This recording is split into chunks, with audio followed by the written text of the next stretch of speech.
শিক্ষার্থী বন্ধুরা আসসালামু আলাইকুম। নবম শ্রেণীর ধারাবাহিক লেসনের আজ চতুর্থ পার্ট নিয়ে আলোচনা করব। এই পার্টে আমরা আরও সেটের বিভিন্ন গুরুত্বপূর্ণ বিষয় নিয়ে আলোচনা করব, তাই তোমরা সবাই মনোযোগের সহকারে এই অংশটুকু দেখবে।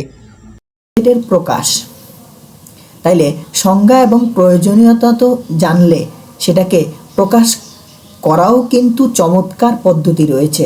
যে বস্তু বা বস্তুসমূহের সেট প্রকাশ করলে সেগুলোকে দ্বিতীয় বন্ধনী বা সেকেন্ড ব্র্যাকেট, আমরা আগে থেকেই বলেছি সেকেন্ড ব্র্যাকেটের মাধ্যমে কমা দ্বারা পৃথক পৃথক করে প্রকাশ করা হয়। যেমন দেখো এখানে জোড়ায় কাজগুলো কি দেওয়া আছে, সেটের প্রকাশ করো। তাহলে দেখো অষ্টম শ্রেণীর বিষয়সমূহের বইয়ের সেট, তাহলে বইয়ের সেটটা আমরা সেটি এভাবে লিখলে আমাদের হবে, দেখো বাংলা, ইংরেজি, গণিত, ধর্ম, আইসিটি, বিজ্ঞান ও বাউরি। তবে লিখতে হবে কমা দিয়ে প্রথমে এবং শেষে সেকেন্ড ব্র্যাকেট দ্বারা আবদ্ধ করতে হবে। একই রকমভাবে তোমরা রং পেন্সিলের রঙের সেটটাও নিতে পারো। এরপরে দেখো ছবিতে দেওয়া ক্রিকেট খেলার সরঞ্জামের সেটটিও এভাবে তোমরা নিতে পারো। তাহলে শিক্ষার্থী বন্ধুরা দেখো এগুলো কিন্তু আমরা আগে থেকেই করে আসছি। আমরা অবশ্যই পারবে, যদি না পারো তাহলে পূর্ববর্তী লেসনে দেখে আসবে। আমরা এই বিষয় নিয়ে কথা বলেছি দ্বিতীয় লেসনে। একটু যদি মনোযোগ দিয়ে দেখো তাহলে অবশ্যই সম্ভব এখানে বসানো। পরবর্তীতে লক্ষ্য করলে দেখতে পারবা যে সেট লেখার পদ্ধতি। তাহলে আমরা এখন কথা বলবো সেট লেখার পদ্ধতি নিয়ে। সেটকে সাধারণত ইংরেজি বর্ণমালার বড় হাতের অক্ষর দ্বারা প্রকাশ করা হয়। যেমন দেখো ABC.XYZ দ্বারা প্রকাশ করা হয়। তাহলে আরো একটি জিনিস দেখতে পারবা যে কোনো একটি সেট সংগৃহীত প্রত্যেক বস্তুকে সেটের সদস্য বা উপাদান বা এলিমেন্ট বলা হয়। উপাদানকে সাধারণত ইংরেজি বর্ণমালার ছোট হাতের অক্ষর দ্বারা লেখা হয়। ছোট বন্ধুরা আমি এটা বুঝাইতে চাইছি যে দেখো সাধারণত আমরা সেটকে, যদি কোনো একটি সেটকে প্রকাশ করতে হয় তাহলে আমরা ভিতরে অর্থাৎ ABCD আকারে যদি আমরা আরেকটি টেক্সট নেই তাহলে তোমরা বুঝতে পারবে আমাদেরকে কি করতে হবে। ধরো যে কোনো সংখ্যা লিখতে হলে সেটাকে বড় হাতের অক্ষর দিয়ে লিখতে হবে। সেটাকে আমাদের অবশ্যই কি দিয়ে লিখতে হবে, বড় হাতের অক্ষর দিয়ে। অর্থাৎ সেট প্রকাশ করতে হলে ধরো আমি সেট প্রকাশ করব বড় হাতের N দ্বারা, তাহলে এভাবে বড় হাতের N দিতে হবে। বড় হাতের N দেওয়ার পরে আমাদেরকে ইকুয়াল দিতে হবে। ইকুয়াল দিয়ে তারপরে এভাবে সেকেন্ড ব্র্যাকেট দিয়ে বন্ধনী দিতে হবে। এবার তোমরা দেখো তোমরা কিসের সেট লিখতে চাও। ধরো আমরা একটা সেট লিখে দেখাচ্ছি। A কমা দিতে হবে, B দিতে হবে। এগুলো হচ্ছে সেটের এলিমেন্ট বা উপাদান। এগুলো হচ্ছে সাধারণত কি সেটের এলিমেন্ট বা উপাদান। তাহলে ছোট বন্ধুরা আরও দেখো আমরা BC এভাবে ডট ডট দিতে পারবো, অনেকগুলো যা ইচ্ছা তুমি তাই দিয়ে।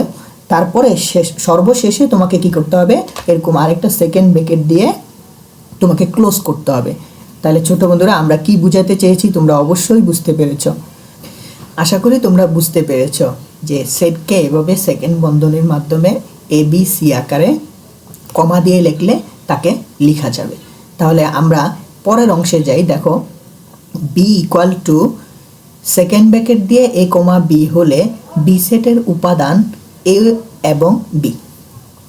উপাদান প্রকাশের চিহ্ন হচ্ছে বিলংস টু। ছোট বন্ধুরা দেখো এই চিহ্নটিকে বলা হয় বিলংস টু, অর্থাৎ A বিলংস টু B। অর্থাৎ আমি বোঝাতে চাচ্ছি যে এখানে বিটা হলো মূল সেট। বিটা হলো কি মূল সেট। B সেটের মধ্যে A একটি উপাদান। B সেটের মধ্যে A একটি উপাদান। B সেটের মধ্যে A একটি উপাদান। আশা করি তোমরা বুঝতে পেরেছো। আর শিক্ষার্থী বন্ধুরা দেখো আমি আবার বলতেছি, এখানে লেখা আছে হলো A বিলংস টু B। আমরা বোঝাতে চাচ্ছি যে এখানে B সেটটি হলো বড়, এখানে B হলো সেট, B হলো কি সেট। আর B সেটের মধ্যে A একটি কি উপাদান, A একটি কি উপাদান অথবা এলিমেন্ট। এর অর্থ হলো A কমা B সেটের একটি উপাদান। A is an element of B, অথবা এ বিলংস টু বি। তোমরা বুঝতে পারছো নিশ্চয়। তাহলে এবার দেখো একই রকমভাবে নিচে যদি লক্ষ্য করি, যদি সি সেট বি এর উপাদান না হয় তাহলে আমরা লিখি C belongs not B, C belongs not B. কেননা দেখো আমাদের এখানে এ এবং বি আছে, এটি হলো বি সেটের উপাদান, আর বি সেটের যে সকল উপাদান আছে তাদেরকে আমরা বলতেছি এ বিলংস টু বি। আর যদি বি সেটের উপাদান না হয় তাহলে আমরা তাদেরকে বলবো হচ্ছে সি বিলংস নট বি। আশা করি বুঝতে পেরেছ। দেখো C does not belongs to B, মানে সি বি সেটের উপাদান নয়। আজকে এই পর্যন্ত শেষ। পরবর্তী পর্বের জন্য অপেক্ষা করুন। ধন্যবাদ।